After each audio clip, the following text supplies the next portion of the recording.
Колокмоз айылындагы Жорабек Сыктымганов атындагы орто мектебинде.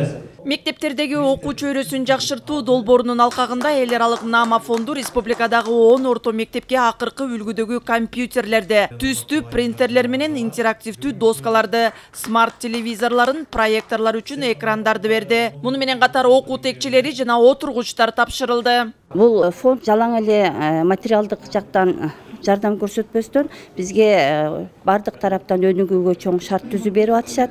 Булар өтө чоң программалар, өтө чоң мугалимдердин кесипкөйлүгүн жогорулатууга багытталган, мектепти эффективдүү башкарууга багытталган, окуучулардын билим деңгээлинин өсүүсүнө, окуучуларды лидерликке жетелөөгө багытталган ошондой эле ата-энелер мектеби деген чоң бөлүктөгү программалары бар.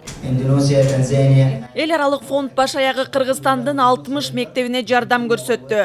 Пандемия шартында аралыктан окутууну жеңилдетүү үчүн да көмөк көрсөткөн. Жабдуулар менен камсыздоо менен бирге кадрларды туура тандоого, педагогдордун тажрыйбасын жогорулатууга да жардам берет. Nama Foundation has been working in Kyrgyzstan for a few years already, and we decided to empower the schools.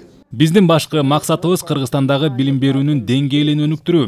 Бул үчүн биз жардамдарыбызды эч аябайбыз. Кудай буйруса алда дагы алгылыктуу долбоорлорду ишке ашыралы деп турабыз. Бул жолу мектептердин муктаждыгы боюнча жүргүзүлгөн изилдөөнүн натыйжасында жардамдар берилди. Кыргызстандын мектептерине заманбап техникалар менен жаңы жабдуулар зарыл экен.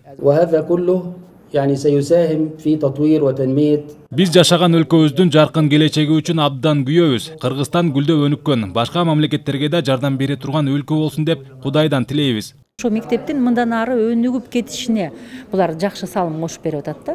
Бул мындай эмес да, баягы пассивдүү түрдө эле бизге жардам берип койсун, анан биз мурда эле иштегендей иштейбиз. Жок.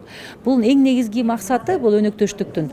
Ошол ар бир мектепти бардык региондордо өнүктүрүү да. Ар бир региондо ошо балдарга билим сапатын жогорулатыш үчүн ушул шарттарды бирге мамлекет дагы, жергиликтүү бийлик дагы, анан долбоорлор да, өнөктөштөр дагы ушундай шарттарды жаратып беришибиз керек. Наама фонду баарыбыз менен иштешебизде. Билим гана адамды эркин жана бийик кылат. Андыктан Кыргызстандын бакубат келечеги билимдүү жаштардын колунда. Терең билим алган жаштар гана өлкөнү өнүктүрүп, ата-баба мурасын сактайт.